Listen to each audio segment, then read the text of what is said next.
Hey, it's Picture This. We are a band from Ireland and we're here today chatting with Milky.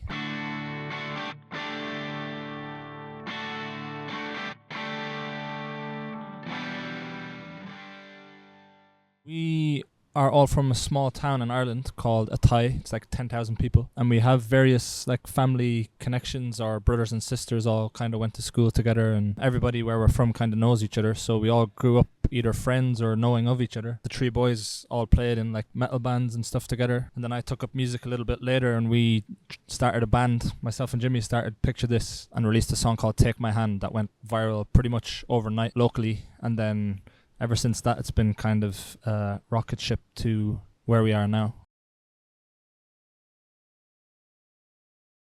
I think first and foremost, as a group of friends, it's made us super tight-knit and super close because I feel lucky that we all got to experience it together, because it's like your life gets flipped on its head basically overnight.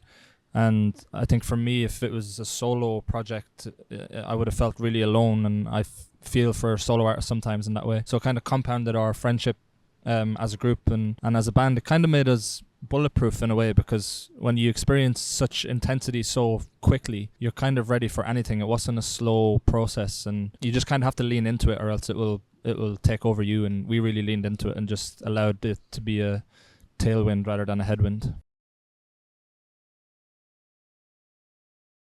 That's a song that was earlier this year. That was earlier this year. Yeah, February. I bought a mandolin and just started playing a mandolin as like a new thing to kind of get some new sounds and stuff to freshen up the writing process. And I sat at home one night and wrote Yours Forever on a mandolin that was kind of recalling experiences in the past of when you go separate ways with somebody and feel jealous when you hear that they're moving on, or when you think that they're moving on in some way, and comparing yourself to their new love or whatever it may be. And then I brought that song into a studio. Myself and Jimmy were in Sweden working with these two amazing guys, and it all happened really, really quickly. And it's been a really quick turnaround, which is nice, because usually you write a song and it doesn't come out for a year, and sometimes you can get really impatient with that. So this has been really nice to have a quick turnaround of a song, and it seems to be really connecting with our fans, which is really nice. I better get some drunk, but he's a lightweight while I'm here lying sideways trying to stop my heartbreak. It's a little bit tongue-in-cheek because I'm a lightweight too. I think we're all lightweights in this band actually. But it's just kind of... Well, I think this side of the bench is not lightweight and that side of the bench are lightweight. Yeah, I like that lyric because I like when you can add almost a sense of humour into a song, even though it's a deep and emotional song. I like being able to be a little bit tongue-in-cheek in a very emotional song. Everything takes on its own form, I would say. There are certain styles that we like creating things in certain ways, but we're always open to something new. Some things work better for us, but sometimes something that we've never done before can be a magic moment. I think it's important maybe like for us, especially being in a pop band with that kind of genre where it's very, very like huge spectrum. You need to be open to every kind of influence, and I think that's really important, and I think that actually makes it more fun because you get to experience many ways of being creative. I'd like to say it's more accidental, really. You know, I think coming from my point of view, I don't write the lyrics. Ryan is the only person who writes the lyrics, and I think when you have a singular point of view of lyrics, it informs your musical landscape, and that's kind of what we go off of. You have to be very, what's the word, kind of, it has to be natural, you know, it has to feel natural. Whatever you feel when Ryan brings a lyric in a song, you just have to go with that. If you try and overthink it, you're going to probably ruin it. So yeah, that's kind of how it happens. It's quite natural. I think, you know, the fact that we've traveled halfway across the world and we did some pop-up shows here and there, the amount of people that came to see us and the buzz was crazy. You know, you traveling this far and having that kind of response is kind of hard to believe at times. It feels like it's not for you, but everyone is singing the songs back, and yeah, I think that's just spectacular, really. I agree. Like, to be this far away from home and feel so at home by receiving support like that from people is incredible. And I really didn't know what to expect from Australia because I just had no context other than what everybody who's not from Australia knows about Australia.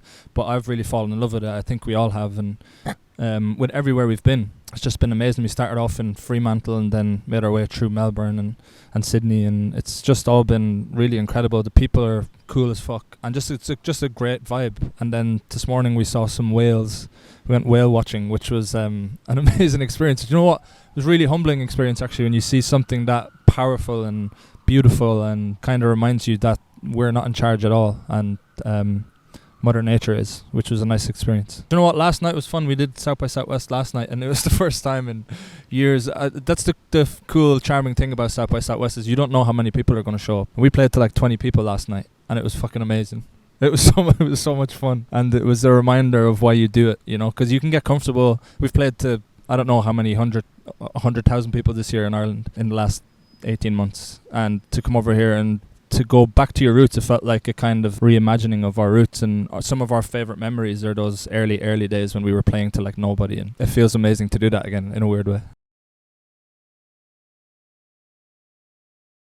For us, there's always an amazing symbiosis between us and the audience. I think in a unique sense, and I think it's only when you see us play live you'd get a real gist of that. It feels like the band and the audience are one thing, which is really nice. It doesn't feel like we're standing there performing and the crowd just have to stand and watch. It's like this whole universal thing that happens, and it's a very high energy sing-along kind of show. We like to have a lot of fun, you know. We're not a shoegaze kind of band. We like to just have a lot of fun, and it's actually the biggest compliment that I think anyway that we get from people is when they see us live and they say, you guys just look like you're having the best time on stage, because we're four friends who get to do this extraordinary thing. We're four ordinary people, and we never ever get used to it. Every time you step on the stage, you think, I've experienced this a million times, but you never get used to it. So super high energy, fun, and emotional sing-along show, I would expect. It's so important. I mean, the live thing for us, I think we're kind of more known as a live band, especially in Ireland. Obviously, everybody knows the songs, but we're more, when people think of Picture This, they think of our live shows. And I think it goes back to that thing that I was talking about, which is the connection between us and the audience and how we become one thing. And when you look into a crowd, and our crowds are so diverse, you see old people, you see grandparents, you see kids in the crowd. But a lot of things you see is couples. There's a lot of couples in our audience, and I always love seeing that, just seeing a couple madly in love with their arms around each other singing along to our songs. It's always so touching, and it's a great way for us to stay in contact with our audience. It's always a really special connection that we have live.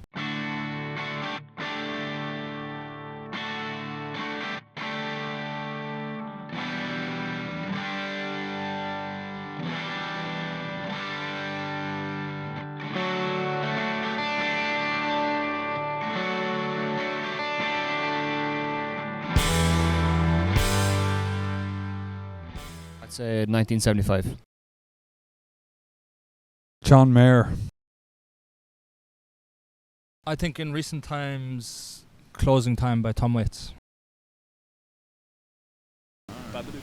That's a horror movie, one of my favourites. I would just like to say that Cliff has the worst taste in films out of anybody I've ever met in my life. He is a horror movie buff. And I'm going through horror movies right now, so I don't think it would be too appropriate for us right now. But I don't know, have you got anything? Yes, I do. I haven't seen the film yet, but Sentimental Value, film by Joachim Trier. I'd like to do the soundtrack for that, even though I haven't seen it. Do you know what? You try and be as much in the moment as you can, and like we've already talked about, our crowds are amazing for that and keeping you in the moment. But your mind does drift. Sometimes you're thinking about what food you're going to have after the show, and you're spotting somebody or something weird happening in the crowd and being like, I can't wait to talk to the boys about what happened in the crowd. So, do you know what? A bunch of things, but trying to be as present as possible and in the song and in the moment. Miley Cyrus. It was actually a Beatles song, Ticket to Ride, because the drum groove is cool, and I was a very, very small child when I tried to play it. My very first concert was Nickelback, and Chad threw out the guitar pick, and I was one of the guys that caught it, and I still have it at home somewhere like 20 years ago, so pretty cool moment.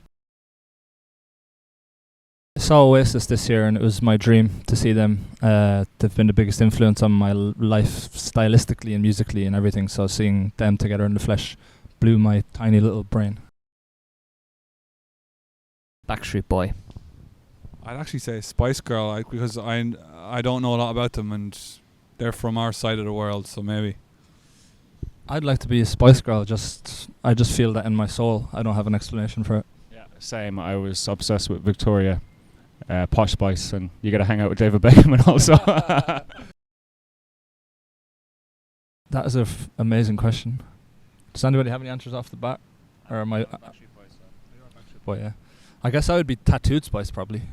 I just have a lot of tattoos. I think I'd actually be boring Spice. I don't know, maybe hairy Spice with a hairy chest, so I don't know. There are plenty of dream locations we'd like to play, even in our own country.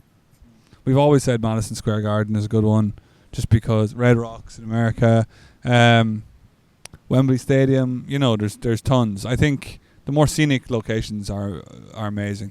I have to say as well, sometimes you dream about playing a venue and then you play it and it doesn't really hit the way you think it does. And then you play some random place you've never heard of and it's incredible. So, who knows? There's a lot. I think one that always sticks out in my mind is we played a stadium show in Ireland in 2018 called the RDS, and it was our first ever stadium show, and we'd only been a band less than 3 years, and it was just the most surreal experience in the world, walking out and just seeing a stadium full of people, and it was absolutely terrifying. So that one sticks out for me. I'd like to see Sabrina Carpenter, just because I know she's getting into that kind of more country pop. Might suit us. On the music industry, I know I already talked about Oasis, but I think their comeback has been of biblical proportions, and it just really shows how much the music industry was missing. I think real people standing behind real tunes. That is just there's none of the bullshit. It's just like these are generational songs and generational people.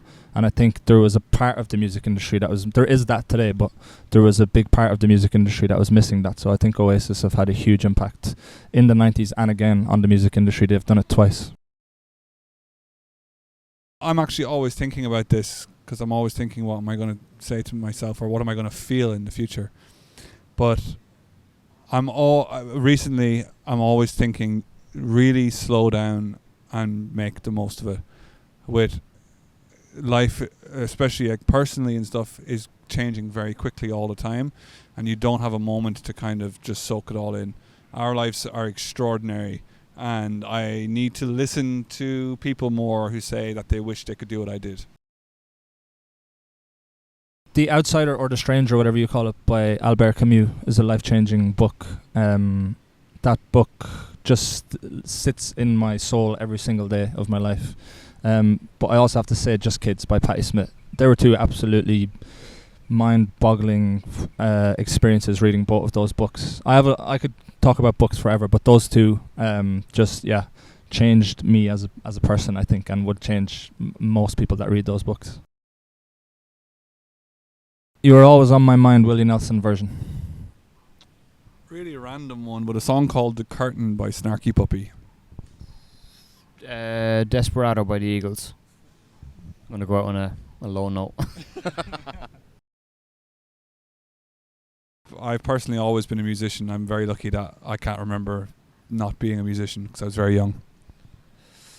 Mine was a lot later, because I got into music quite late, and I sang in front of my dad for the first time, and his reaction was he was blown away because he just didn't know I could sing, and in that moment planted some sort of seed in my brain of, wow, this could be a life-changing thing that's about to happen to me, and it was, thankfully, and that was a moment that changed my life.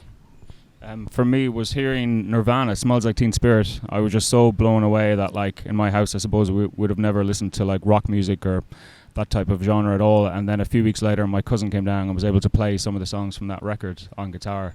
And it just blew my mind, this guitar that had been in the house for like 15 years prior that no one could ever play. And then all of a sudden he was playing Nirvana. So that was like quite a pinnacle moment for me and got me into music. And I'm doing what I always dreamed of. So it's been great. I actually had no ambitions to be a musician. I was working a normal job, but once I heard Take My Hand and the lads asked me to play guitar, I knew straight away that, yeah, okay, this is for me.